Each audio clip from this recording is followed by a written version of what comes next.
When you feel doubt, don't let it go. What about fear? Originals feel fear too. They're afraid of failing. But what sets them apart from the rest of us is that they're even more afraid of failing to try. They know you can fail by starting a business that goes bankrupt or by failing to start a business at all. They know that in the long run, our biggest regrets are not our actions, but our inactions. The things we wish we could redo, if you look at the science, are the chances not taken. Elon Musk told me recently he didn't expect Tesla to succeed.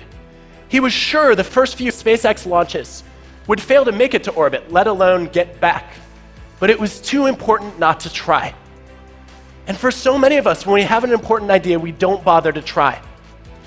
But I have some good news for you. You're not going to get judged on your bad ideas. A lot of people think they will. If you look across industries and ask people about their biggest idea, their most important suggestion, 85% of them stayed silent instead of speaking up.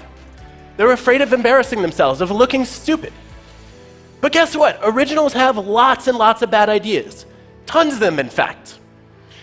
If you look across fields, the greatest originals are the ones who fail the most, because they're the ones who try the most. Take classical composers, the best of the best. Why do some of them get more pages in encyclopedias than others, and also have their compositions re-recorded more times? One of the best predictors is the sheer volume of compositions that they generate. The more output you churn out, the more variety you get, and the better your chances of stumbling on something truly original. Even the three icons of classical music, Bach, Beethoven, Mozart, had to generate hundreds and hundreds of compositions to come up with a much smaller number of masterpieces. Now, you may be wondering, how did this guy become great without doing a whole lot? I don't know how Wagner pulled that off, but for most of us, if we want to be more original, we have to generate more ideas. So, if you put all this together, what you see is that originals are not that different from the rest of us. They feel fear and doubt, they procrastinate, they have bad ideas. And sometimes it's not in spite of those qualities, but because of them, that they succeed. So when you see those things, don't make the same mistake I did. Don't write them off. And when that's you, don't count yourself out either. Know that being quick to start but slow to finish can boost your creativity. That you can motivate yourself by doubting your ideas and embracing the fear of failing to try. And that you need a lot of bad ideas in order to get a few good ones. I actually set a goal now to launch a couple of projects every year that fail. And let me be clear, I'm not aiming for failure. What I'm doing is I'm treating that as a gauge that I'm embracing discomfort and that I'm, accepting imperfection. I feel like if everything I do succeeds, then I've been playing it too safe. I haven't been taking risks. I haven't been stretching myself. I haven't been, pushing myself to learn something new. And so I guess it's not a goal so much as an expectation. I have an expectation that I will launch a few things that, that flop or disappointments or don't go as planned. What if we gave everyone the permission to do that? So I am not fully recovered from perfectionism, and it's sometimes hard for me to release things. I think what's helped me is a couple things. One, the calibration of saying, okay, if it's something as big as a book, I'm aiming for a 9. Like this, I'm going to pour a lot of time into it. Hopefully a lot of people are going to engage with it. And so I really want it to be as good as I'm capable of doing at that moment in my life. If it's a social media post, I'm content with a 6. And some people might get angry at me. Some people might misunderstand me. I'm definitely going to learn something. And it's better to put out a bunch of potential 6s and hit some 8s than to post once a year, as somebody who cares a lot about both sharing knowledge and learning from other people's reactions to those posts. I think that's been really helpful. And I guess what I've realized through that is if you never put anything out into the world, then you're actually limiting your contribution.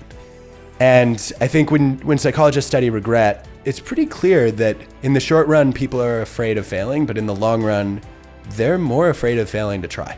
And that's kind of where I've come down, is I'd rather fail than fail to try at all. At the top of their game, we find them almost unattainable, right? They seem so great that they're out of reach for mere mortals, and they're supposed to be inspiring, but they just become daunting. Yep. And I thought, okay, the best way to show how difficult this work is of trying to get to high performance is to actually show the work behind the scenes along the way, the shadows. And I think part of the reason that I wanted to, I guess, to be transparent about that was to say, look, a huge part of whatever high performance I've achieved in the eyes of others, even if I don't think I've gotten there yet and met my own goals, is having a challenge network, a group of people who are thoughtful critics, who hold up a mirror and help me see my own blind spots more clearly.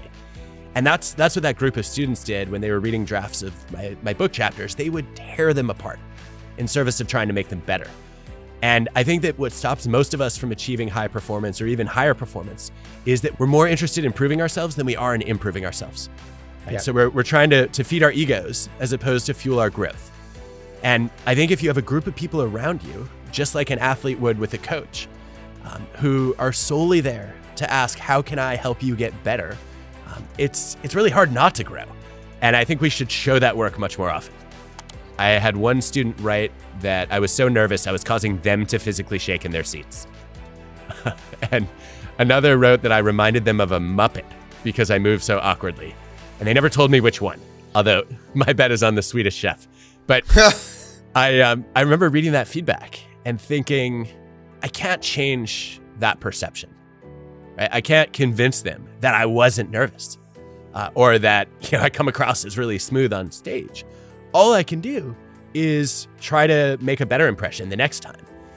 And later, my colleague Sheila Heen told me there's a name for what I was doing. She said, you're giving yourself a second score. The first score was garbage, and you can't change it. And most of us are obsessed. Those students were giving me clearly, C-, D+, not a good mark. Right? And most of us, we try to change that score. We fight with the judge.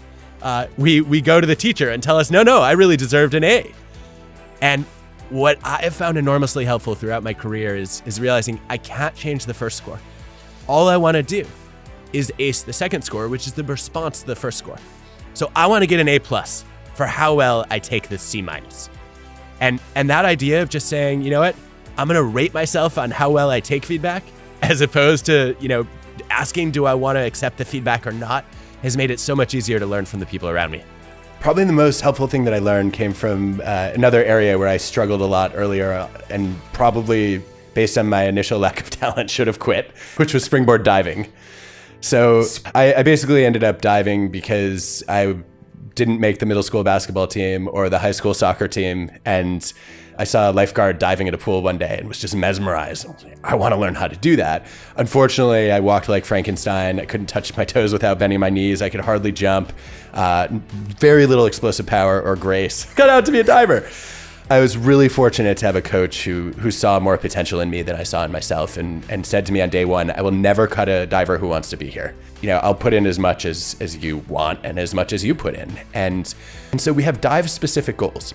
What I've done with that sort of post-diving career is realize I never had somebody like this in my life. I need a judge, not just a coach. So what I will do is I'll ask people, give me a 0 to 10. How did that go? And it's very rare for people to say 10. So then, whatever they say, whether they give me a 3.5 or a 6, I just want to know, how can I get closer to 10? That's where I'm really trying to use other people's reactions as a mirror. From there, I'll ask for suggestions. But to your point, I need to make sure I'm also proud of my own progress and I'm focusing on my own principles. And so the last analysis I do after I get the judges' ratings and the advice from anybody who's willing to coach me is to say, okay, let me go back to the version of me that set this goal in the first place. Would that version of me be proud? And if the answer is no, I don't care what score I got.